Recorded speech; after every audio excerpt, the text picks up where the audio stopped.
Hello everyone students, good morning all of you and once again I welcome Avinash ji computer channel. और आज मैं आपको basic English grammar के बारे में बताने वाला हूं, इसलिए वीडियो को अंत तक देखिए। उम्मीद करता हूं आपकी समझ में आ जाएगा। तो देखते हैं अंग्रेजी में शुरुआत कहां से होती है, अल्फाबेट से। तो अल्फाबेट कहते किसको हैं? अल्फाबेट जो हमारे अंग्रेजी के वर्ण हैं ए से लेकर जेड तक, इसके समूह को हम अल्फाबेट के नाम से जानते हैं। और अल्फाबेट में हमारे कौन कौन लेटर हैं? A B C D E F G H, इस तरह से पूरे जेड तक टोटल 26 अक्षर होते हैं। अल्फाबेट में टोटल 26 अक्षर होते हैं। इन 26 अक्षरों में पांच लेटर जो है ए ई आई ओ यू, इसको वावेल के नाम से जाना जाता है, जिसको स्वर कहते हैं। शेष 19 लेटर को हम कॉन्सोनेंट के नाम से जानते हैं।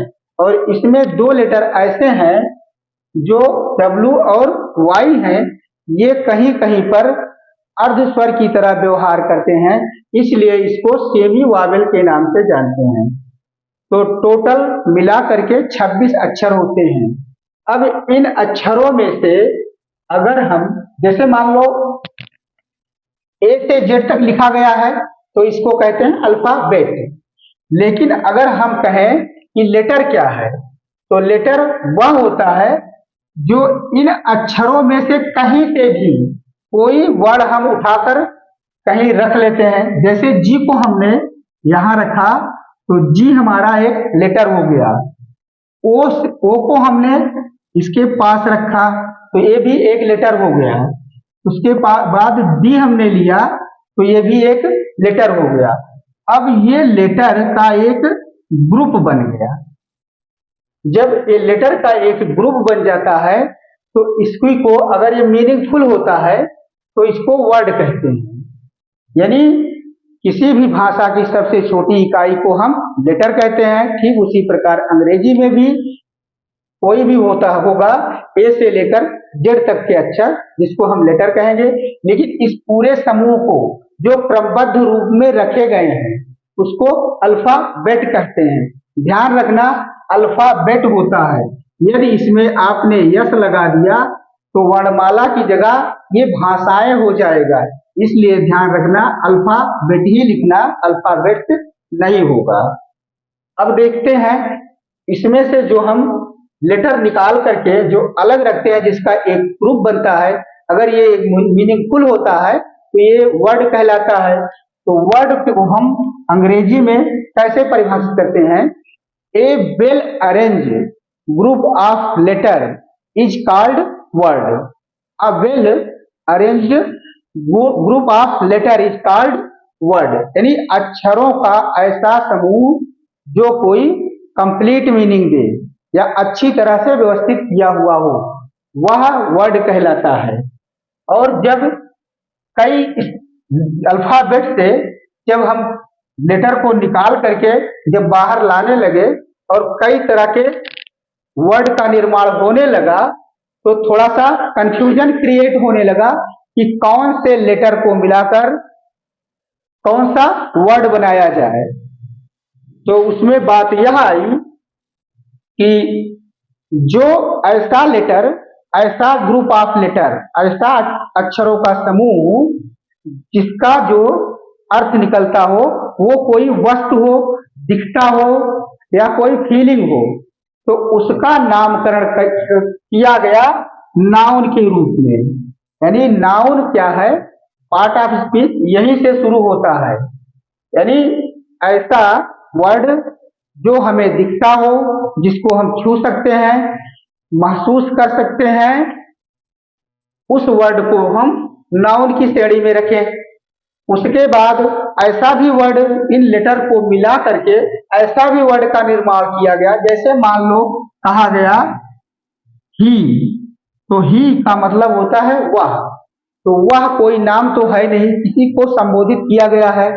तो इस तरह के वर्ड जब बनना चालू हुए, जैसे आई, मैं, यू, तुम, दे, वह, ही, वह, सी, इस तरह के वर्ड जब बने तो जिसका नामकरण नहीं किया गया उसको प्रोनाउन की श्रेणी में रखा गया।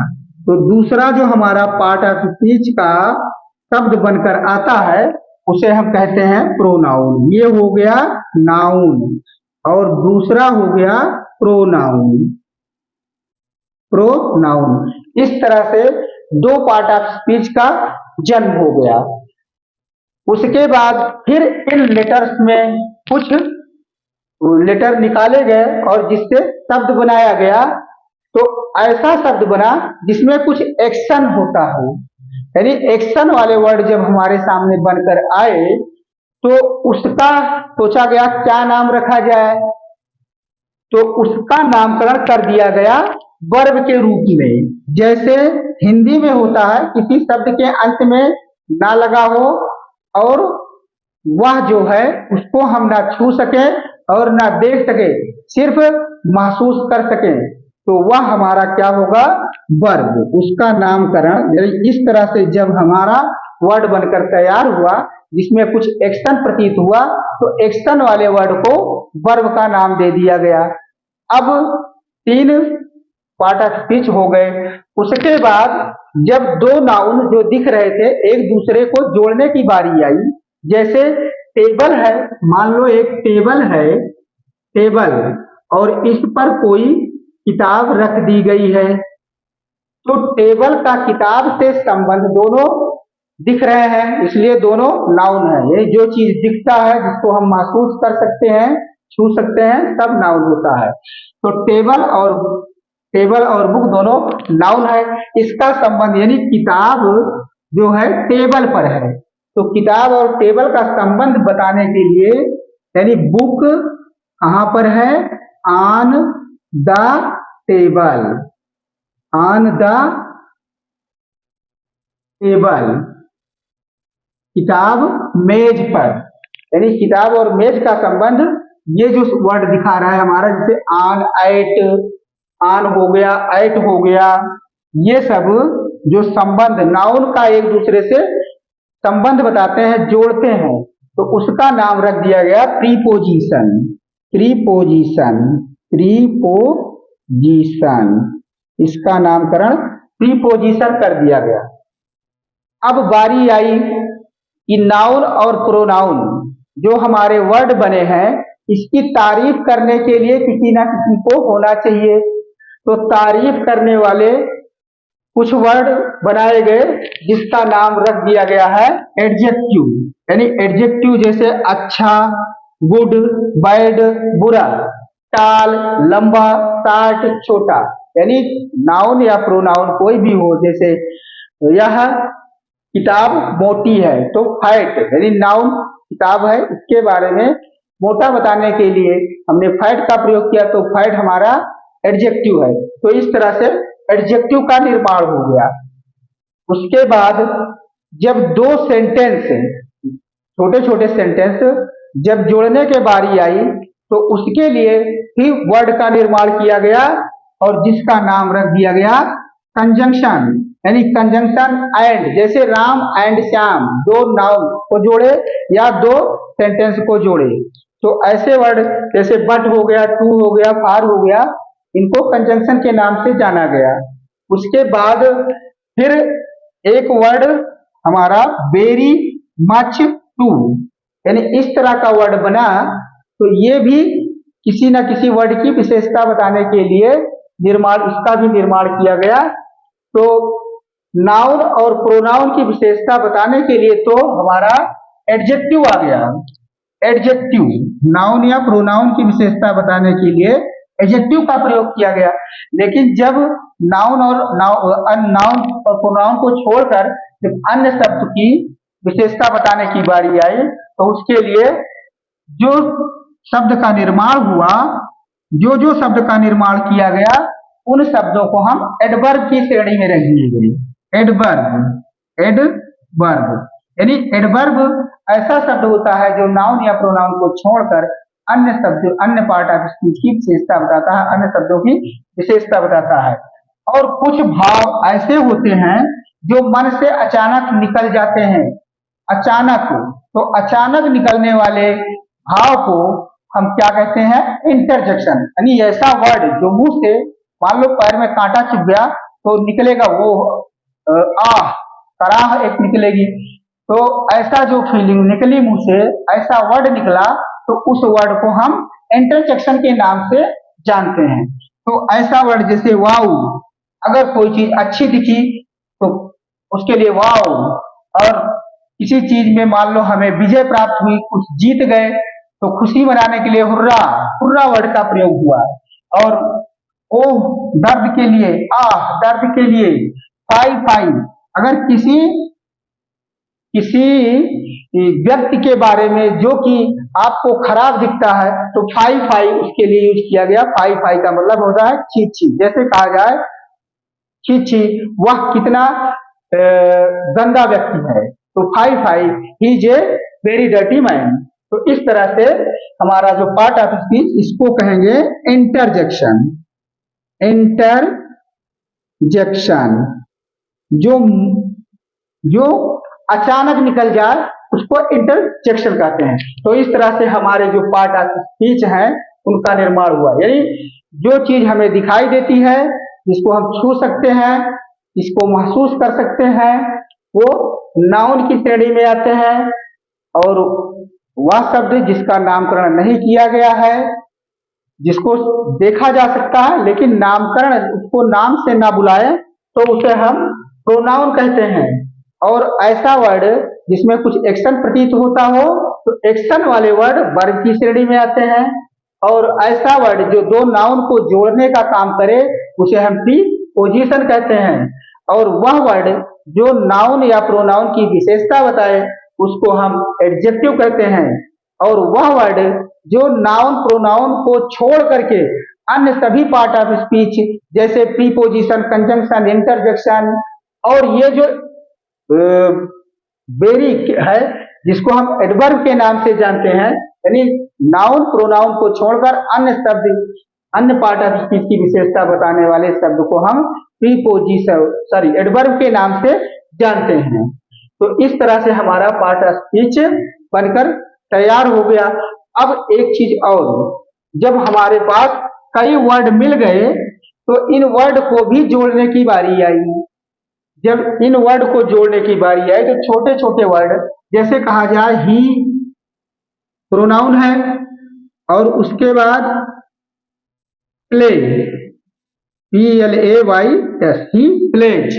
अब ये प्लेज क्या है, खेलना, ही माने वह, तो वह खेलना है। तो दोनों का ये प्रेजेंट इंडेफिनिट टेंस का सेंटेंस है।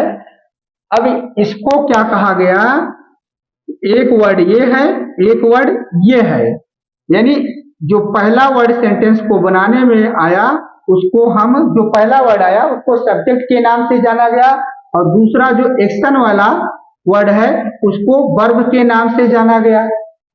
जिसमें, अर्थात जिसमें सब्जेक्ट और वर्ब होता है उसको हम क्लाउज कहते हैं। क्लाउज, क्लाउज क्या होता है, किसी बड़े सेंटेंस का एक भाग होता है जिसमें कम से कम एक सब्जेक्ट और एक वर्ब होता है।